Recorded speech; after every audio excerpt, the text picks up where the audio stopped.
That was another great basketball game between VCU and Richmond. I think these games obviously are really exciting for the fans and everyone that watches. But that win was really big for us because we've had some close games that we have not been able to finish and pull out. So to be able to win a close game means a lot. And I'm really happy for our guys and for our fans because I know how much they wanted to win this game. All right, questions for the student athletes. Hey, Melvin, down the stretch, last 7 or 8 minutes, you were trailing and then came back. Looked like the guards really got you moving and got you into the paint. How did you see the comeback? Honestly, when they were up 40-48, they were slight doubt, but at the same time, it was when you lose a little bit of confidence, coach said you just got to fight. So Jaquan hit a big shot, numbed the pain a little bit, and then from that point on, we were able to get to the line, and coach called some great plays to get the ball in our best player hands, and Trey delivered down the stretch. Hey, Jaquan, talk about the play of Mo late in the game. He had 5 offensive rebounds in the game, especially one very late after a couple of shots on one possession that led to a big bucket, which gave you guys a first lead in a while. That was clutch. Mo's good at coming through for us when we need a rebound and when we need a bucket on the inside. So that right there gave us a little bit more, comfort. Melvin, can you talk about just finding Doug Brooks for that late 3 that kind of gave you guys the lead and the push? I pat myself on the back on that one, honestly. I don't mean to toot my own horn, but I think I came a long way because I was a knucklehead, and with that offensive rebound, I would have tried to hit a home run and shoot it myself. But I saw we were outnumbered. I saw Deion Taylor coming, so I just did one more pass, and I had a lot of trust in Doug. So I felt as though, I was actually proud of myself. At the same time, I was proud of him because that was a big shot. Melvin, how's this team been different emotionally over the past month since losing Bree, and what does a game like this do for you guys to get that swagger back? Put our backs against the wall, and we just had to, redefine our identity. Bree's a heck of a defender, probably the best in the country, and of course we needed that, but at the same time we had to, do what we can do. So over time we just been battling, getting healthy and battling. Jaquan, how do you deal mentally with dealing with foul trouble all game and you're able to come in at the end and have some clutch plays? The past few games I wasn't taking it very well, then Coach Smart actually sat me down yesterday and just said, you can't control what the refs do. You just got to keep a clear mind and stay into it. And being a point guard, I got to be in a good place at all times, no matter the circumstances. So, today I was just into it. Coach said my time was coming, so, he was right, so just follow the plan. Melvin, y'all were 16 for 19 at the foul line. You had to hit several of y'all had to hit a bunch down at the end when it got to crunch time. Talk about going to the line and knocking down those shots. That's back to November. In order to go to a different segment in practice, it was pressure free throws, and you had to complete it with a free throw. That's actually the first thing that came to mind when it was time to step up to the line. We've been practicing pressure free throws for 6-7 months now, so I was definitely comfortable. At the same time, I'm a confident shooter, so with all that coming together, I felt as though it was gonna be good. You talk about y'all have had some problems at the line. You've taken some heat with that. Can you talk about that part of it and being clutch today? Yeah, it was. When you step up to the line, it's just about confidence. I think that's the only formula you could go to when you go to the line. It's either you're confident that you're gonna make them or not. Jaquan, one of the first things I thought about you after Bree got hurt, I'm thinking to myself, I wonder if Jaquan has sat down in a room by himself in an overnight period over maybe the first 24 or 48 hours after that injury and said to himself, gee, this is my team now. I got to do this. Did that ever go through your mind? No, because actually the night prior to Briante's injury, he called me to his room about 12:30.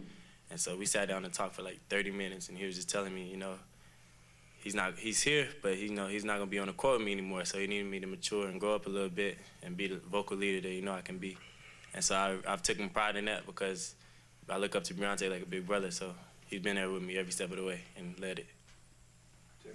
Melvin, you got Davidson now as you move ahead. Can you talk about that a little bit?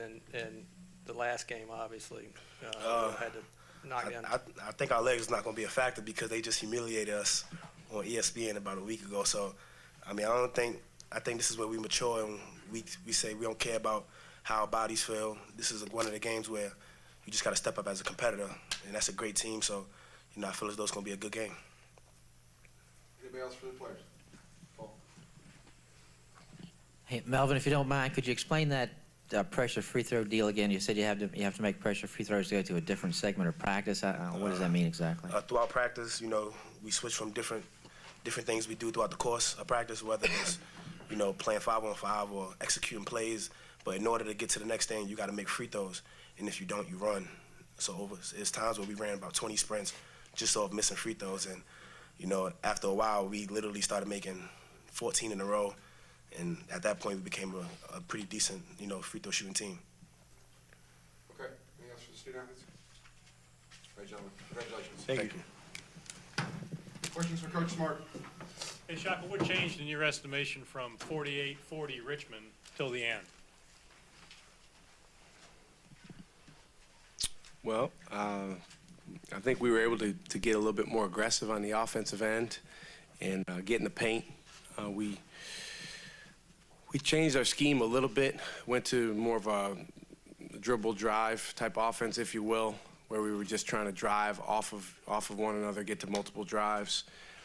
And, we were able to put the ball in the basket a little bit better. We got off to a really slow start to the second half. And then, the stops we were able to get in the latter part of the game, that allowed us to get a slight lead and then hold on to it. Coach, same thing I asked the players. Talk about Mo on the offensive glass, and your team is total 11 offensive rebounds in the game. So just touch on that a bit. Yeah, Mo is he's one of my favorite players that I've ever coached, and his future is really, really bright as a player. Unfortunately, he's really hard on himself. So if a play doesn't go his way, he gets so upset with himself. And so we're just trying to get him to focus on, as we say, choose to see the good. When there's a lot of good to see in Mo, on and off the court. So he gave us a big lift.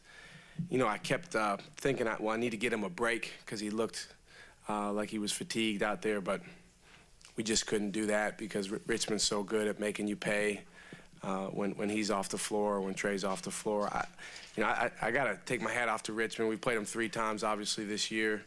I think they're a terrific basketball team, and Kendall Anthony's one of the best competitors I've ever been around. I've been coaching for 16 years, and he's terrific. I'm just really glad that we don't have to play against him ever again because this is the 9th time we've played him, and I think 8 out of the 9 times he's played phenomenal. And I'm just so impressed with him and their whole team. I think they have a really, really well-rounded team, and Coach Mooney and his staff done a terrific job. Shaka, what is different with Melvin right now? What's the difference with him? I think he's playing with a clear head.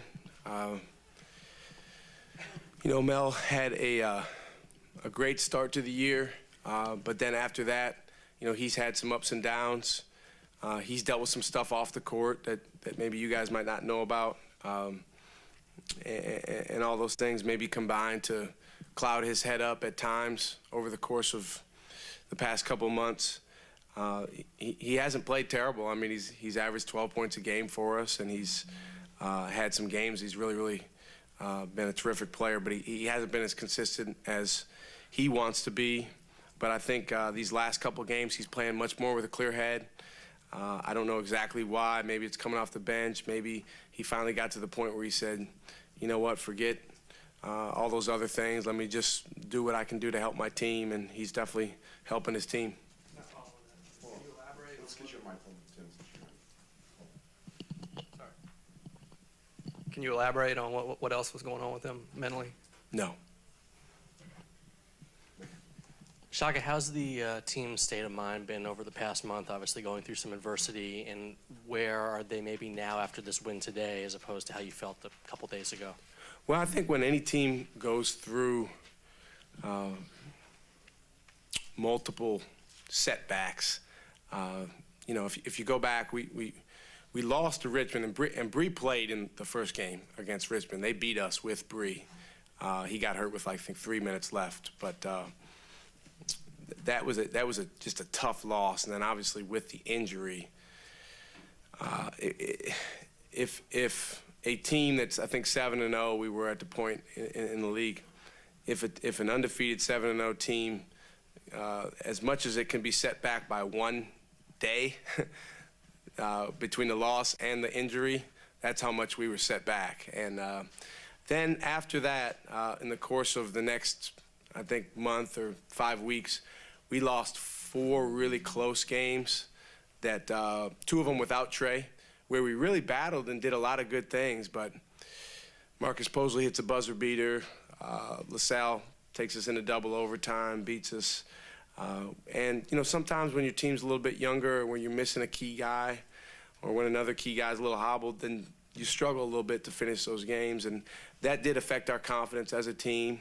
You know, there's no question about it. I think we're still in the process of kind of rebuilding and getting back to who we want to be approach-wise and mentality-wise. This was a big day for that, because our guys respect Richmond and know how good of a team they are. Shaka, you had talked yesterday about the double overtime game and how fans thought were telling you it was a very exciting game and it was a different perspective from coaches and players. This was certainly an outstanding game. Do you enjoy this game because you won, or is the stress and the pressure of going through it still make it impossible to really? Yeah, that's a great question. It's actually something that I'm really working on personally, because the conventional thinking in coaching is if you win, you're happy, and if you lose, you're upset. And what that can do as a person is take you on an incredible roller coaster throughout the course of the season that isn't necessarily good for you emotionally or for your family. So I've been trying to work on that. I'm not going to lie to you and say I felt good after that last Richmond game, or I don't feel good now. But the tournament setting's a little different because we played Davidson in less than 24 hours. So, you know, you don't really have time to get too excited. But yeah, I think from an outside standpoint, these Richmond VCU games have been really exciting. Both teams have fought like crazy and battled, and they've been, you know, great moments on both sides. There's been terrific individual play by guys like Anthony. Throughout the game, I'm just trying to like hang in there and do the right thing for our team and not try to get too caught up in, well, we're down 8 or we went up or whatever it may be. So that's a process. 2 more questions. Back here. Coach, Jaquan just mentioned his conversation with Briante. How important is it to have him traveling with you? Bree? Yeah. Yeah, there's nowhere else for him to be. We're on spring break, so he wouldn't have it any other way. I mean, actually, you know, the 2 games he missed, let's see, our Dayton game and then the game at Davidson. And it definitely, not blaming the games on that, but it definitely hurt not having him there in terms of his impact. He set the tone for our team as a player. He was the one guy on our team that kind of like a couple of the guys we've had in the past, guys that played on that Final Four team.